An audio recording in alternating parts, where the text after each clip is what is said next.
Film ಚೇಂಬರ್ನಲ್ಲಿ ನಿಜಕ್ಕೂ ಕೂಡ ಒಂದು ಕಹಿ ಘಟನೆ ನಡೆದಿರ್ತಕ್ಕಂಥದ್ದು. ಅದರಲ್ಲೂ ಪ್ರಮುಖವಾಗಿ ಖ್ಯಾತ ನಟ ನಿರ್ದೇಶಕ ಡೈಲಾಗ್ ರೈಟರ್ ಜೋ ಸೈಮನ್ ಅವರು ಫಿಲಂ ಚೇಂಬರ್ನಲ್ಲಿ ಕಾರ್ಯಕಾರಿಣಿ ಸಭೆ ನಡೆಯುವಂಥ ಟೈಮ್ದಲ್ಲಿ ತುಂಬ ಚೆನ್ನಾಗೇ ಮಾತನಾಡ್ತಾ ಇದ್ರು. ಇದ್ದಕ್ಕಿದ್ದಂತೆ ವಾಶ್ರೂಮ್ಗೆ ಬಂದಂಥ ಸಂದರ್ಭದಲ್ಲಿ ಹೃದಯಾಘಾತ ಆಯಿತು. ಬಟ್ ಇಲ್ಲಿ ನಾನೀಗ ಫಿಲಂ ಚೇಂಬರ್ನ ಸಭೆ ನಡೀತಿದ್ದಂತಹ ಹಾಲ್ ಮುಂದೆ ಇರುವಂಥದ್ದು ಕಾರ್ಯಕಾರಿಣಿ ಸಭೆ. ಇನ್ನೂ ಕೂಡ ನೋಡ್ತಾ ಇರ್ಬೋದು ಸಭೆಯ ಒಂದಿಷ್ಟು ಮನವಿ ಪತ್ರಗಳಾಗಿರ್ಬೋದು. ಸೊ ಅದಕ್ಕೆ ಒಂದು ಕಾರ್ಯಕಾರಿಣಿ ಸಭೆ ಸದಸ್ಯರುಗಳಿಗೆ ಕೊಟ್ಟಿರ್ತಕ್ಕಂತಹ ಒಂದು ಲೆಟರ್ಸ್ ಎಲ್ಲವೂ ಕೂಡ ಇಲ್ಲೇ ಇರುವಂಥದ್ದು. ಸೊ ಇನ್ನೂ ಕೂಡ ಅಂದರೆ ಇವತ್ತು ನಿಜಕ್ಕೂ ಕೂಡ ಎಲ್ಲರೂ ಕೂಡ ಶಾಕ್ ಆಗಿರ್ತಕ್ಕಂಥ ಘಟನೆ ಇದು. ಸೊ ಈ ಹಾಲ್ನಲ್ಲಿ ಸಭೆ ನಡೀತಾ ಇತ್ತು. ಸಭೆ ಆದ ತಕ್ಷಣವೇ ಅವ್ರೇನಂದ್ರೆ ಜೋ ಸೈಮನ್ ಅವರು ಇಲ್ಲಿಯೇ ಒಂದಿಷ್ಟು ಏನೋ ಸುಸ್ತಾದಂತಾಯಿತು. ಸೊ ಆಯಾಸ ಆದಂಥ ಸಂದರ್ಭದಲ್ಲಿ ವಾಶ್ರೂಮ್ಗೆ ಕೂಡ ಹೋಗುವಂಥ ಪ್ರಯತ್ನ ಆಯಿತು. ಅದಾದ ನಂತರ ಇದ್ದಕ್ಕಿದ್ದಂತೆ ಅವ್ರಿಗೆ ಒಂದಿಷ್ಟು ಆಯಾಸ ಆದಾಗ ಅವ್ರನ್ನ ಆಸ್ಪತ್ರೆಗೆ ಕರೆದುಕೊಂಡು ಹೋಗುವಂಥ ಪ್ರಯತ್ನ ಕೂಡ ಆಯಿತು ಅನ್ನುವಂಥದ್ದು ಫಿಲಂ ಚೇಂಬರ್ನ ಖಜಾನ್ಸಿ ಜಯಸಿಂಹ ಮುಸ್ರಿ ಅವರು ಕೂಡ ಇದ್ದಾರೆ. ಸೊ ಹಾಗೆ ರಾಜೇಶ್ ಬ್ರಹ್ಮ ಅವರು ಇದ್ದಾರೆ. ಏನಂತಂದರೆ ಇಲ್ಲಿ ಸಭೆ ನಡೀತಾ ಇತ್ತು ಸರ್.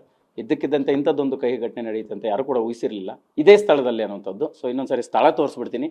ಅಲ್ಲಿ ಏನು ಸಭೆ ಹಾಲ್ನಿಂದ ಬಂದಂತಹ ಜೋ ಸೈಮನ್ ಅವರು ಇಲ್ಲಿಗೆ ಎಂಟ್ರಿ ಆಗ್ತಾರೆ. ಸೊ ಇಲ್ಲೇ ಇರುವಂತಹ ಚೇರ್ನ ಮೇಲೆ ಅಂದರೆ ಈ ಚೇರ್ ಮೇಲೆ ಅವರು ಸುಸ್ತಾಗಿ ಕೂತ್ಕೊಂಡಿದ್ರು ಅನ್ನುವಂತಹ ಮಾಹಿತಿ ಇರ್ತಕ್ಕಂಥದ್ದು. ಸೊ ಇಲ್ಲೇ ಇರುವಂತಹ ವಾಶ್ರೂಮು. ಸೊ ಈ ಪಕ್ಕದಲ್ಲಿರುವಂಥ ವಾಶ್ರೂಮ್ಗೆ ಹೋಗಿ ಬಂದ ನಂತರ ಅವ್ರಿಗೆ ಆಯಾಸ ಆಗಿದೆ. ಬಟ್ ಅಲ್ಲಿ ಸುಧಾರಿಸ್ಕೊಳ್ಳುವ ಹಂತಕ್ಕೆ ಅವ್ರಿಗೆ ಎಲ್ಲೋ ಒಂದು ಹೃದಯಾಘಾತದ ಸೂಚನೆ ಸಿಕ್ಕಿದೆ. ಸೊ ಇದ್ದಕ್ಕಿದ್ದಂತೆ ಹಾರ್ಟ್ ಅಟ್ಯಾಕ್ ಆಯಿತು ಅನ್ನುವಂತಹ ಮಾಹಿತಿ ಇರ್ತಕ್ಕಂಥದ್ದು. ಜಯಸಿಂಹ ಮುಸ್ರಿ ಸರ್ ನಮ್ಮ ಜೊತೆ ಇದ್ದಾರೆ, ಖಜಾಂಚಿ ಅವರು. ಸರ್ ಎಕ್ಸಾಕ್ಟಾಗಿ ಈ ಸ್ಥಳದಲ್ಲಿ ಒಂದು ಹೃದಯಾಘಾತ ಆಯಿತು ಜೋ ಸೈಮನ್ ಅವರಿಗೆ, ಹಿರಿಯ ನಿರ್ದೇಶಕರಿಗೆ. ಆ ಕ್ಷಣಕ್ಕೆ ನೀವು ಕಂಡಂಥ ಸನ್ನಿವೇಶ ಹೇಗಿತ್ತು ಸರ್? ಮೊದಲನೇದಾಗಿ ಹೇಳಬೇಕು ಅಂದರೆ 1986ರಲ್ಲಿ ನನ್ನ ಮೊದಲನೇ ಚಿತ್ರ ಭರತ್ ಅನ್ನೋ ಒಂದು ಚಿತ್ರಕ್ಕೆ ಜೋ ಸೈಮನ್ ಅವರೇ ನಿರ್ದೇಶಕರು. ಇವತ್ತಿನ ದಿವಸ ತಡೆಯೋಕ್ಕಾಗದೇ ಇರ್ತಕ್ಕಂಥದ್ದು ಒಂದು ನಮ್ಮ ವಾಣಿಜ್ಯ ಮಂಡಳಿ ECನಲ್ಲಿ ಇಷ್ಟು ವರ್ಷ ಯಾವತ್ತೂ ಇದು ಆಗಿರಲಿಲ್ಲ. ಸೊ ಇವತ್ತಾಯಿತು. ಮುಖ್ಯವಾಗಿ ಜೋ ಸೈಮನ್ ಅವರು ಅವರ ಒಂದು ದೇಹ ತ್ಯಾಗ ಮಾಡೋಕ್ಕೂ ಮುಂಚೆ ತುಂಬ ಚೆನ್ನಾಗಿ ಮಾತಾಡಿದರು, ತುಂಬ ಆ್ಯಕ್ಟಿವ್ ಆಗಿದ್ದರು. ಅವರೊಂದು ಆಲ್ಮೋಸ್ಟ್ 80 ಇಯರ್ಸ್ ಆಗಿರಬೇಕು. ಬಟ್ ಇವತ್ತು ಈ ಮಟ್ಟಕ್ಕೆ ಅವರು ಆಗ್ತಾರಂತ ನಾವು ಯಾರೂ ಎಕ್ಸ್ಪೆಕ್ಟ್ ಮಾಡಿರಲಿಲ್ಲ. ಮಾತಾಡಿ ಆದ ನಂತರ ನಮ್ಮಲ್ಲಿ ಸಾಮಾನ್ಯವಾಗಿ ಈವ್ನಿಂಗ್ ಆಯಿತು ಅಂದರೆ ಒಂದು ಸ್ನ್ಯಾಕ್ಸ್ ಕೊಟ್ಟು ಕಾಫಿ ಗಿಫಿ ಕೊಟ್ಟು ಎಲ್ಲ ಅಭ್ಯಾಸ ಇದೆ. ಅದನ್ನೆಲ್ಲ ತಿಂದರು, ಸ್ನ್ಯಾಕ್ಸ್ ತಿಂದರು, ಕಾಫಿ ಕುಡಿದ್ರು, ಎಲ್ಲ ಆಯಿತು. ಯಾರಿಗೂ ಅವ್ರೇನು ಹೇಳಲಿಲ್ಲ. ಯೂಶಲಿ ಯಾರಿಗೂ ಹೇಳಿ ಹೋಗಬೇಕು ಅನ್ನೋದೇನಿಲ್ಲ. ವಾಶ್ರೂಮ್ಗೆ ಹೋಗಿದ್ದಾರೆ. ವಾಶ್ರೂಮಿಂದ ಬಂದು ಇಲ್ಲೊಂದು ಚೇರ್ ಇತ್ತು ಈ ಕಾರ್ನರ್ಲೆ, ಇಲ್ಲಿ ಅವರು ಕೂತಿದ್ದಾರೆ ಅಂತ ನಮಗೆ ಯಾರಿಗೂ ಗೊತ್ತಿಲ್ಲ. ಇರೋ ಫ್ಯಾಕ್ಟ್ ಹೇಳ್ತೀನಿ.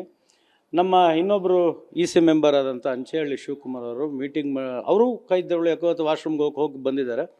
ಬಂದು ಹೇಳಿದ್ರು ಜೋ ಸೈಮನ್ ಅವರು ಇಲ್ಲಿ ಕೂತಿದ್ದಾರೆ, ಅಳ್ಳಾಡಿದ್ರು ಅಳ್ಳಾಡ್ತಿಲ್ಲ ಅಂತ ಹೇಳಿದ್ರು.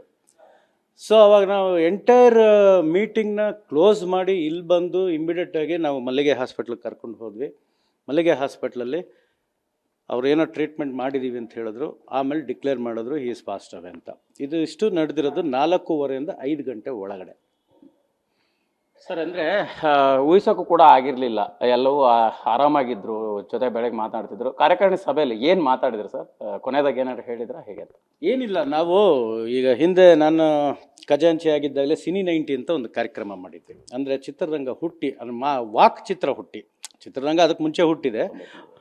ವಾಕ್ ಚಿತ್ರದ್ದು ಒಂದು 93 ವರ್ಷದ ಕಾರ್ಯಕ್ರಮ ಮಾಡೋಣ, ಇಲ್ಲಿಂದ ನಾವು 100ನೇ ವರ್ಷದವರೆಗೂ ತಗೊಂಡು ಹೋಗಬೇಕು ಇದನ್ನು ಅನ್ನೋದು ಒಂದು ಡಿಸ್ಕಷನ್ ನಡೀತಾ ಇತ್ತು.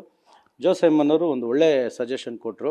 ಪ್ರತಿ ವರ್ಷ ನಾವು ಅದ್ದೂರಿಯಾಗಿ ಮಾಡಲಿಲ್ಲ ಅಂದ್ರೂ ಒಂದು ಸಣ್ಣದಾಗಿ ಅಟ್ಲೀಸ್ಟ್ ಒಂದು ಚಿತ್ರರಂಗದ ಹಬ್ಬ ಅಂತ ಹೇಳಿ ನಾವು ಆಚರಣೆ ಮಾಡೋಣ. ಹೇಗೆ independent day, republic day, Kannada Rajyotsava ಪ್ರತಿ ವರ್ಷ ಹೇಗೆ ಆಚರಣೆ ಮಾಡ್ತಾರೆ ಆ ರೀತಿ ನಮ್ಮ ಚೇಂಬರ್ ಮುಖಾಂತರ ಮಾಡೋಣ. ಇದು ಒಳ್ಳೆ ಸಲಹೆನೇ ಜಯಮಾಲಾ ಮೇಡಮ್ ಅವರು ಇದನ್ನೆಲ್ಲ ಪ್ರೋಗ್ರಾಮ್ ಹಾಕೊಂಡಿದ್ರು ಮಾಡೋಣ ಅಂತ.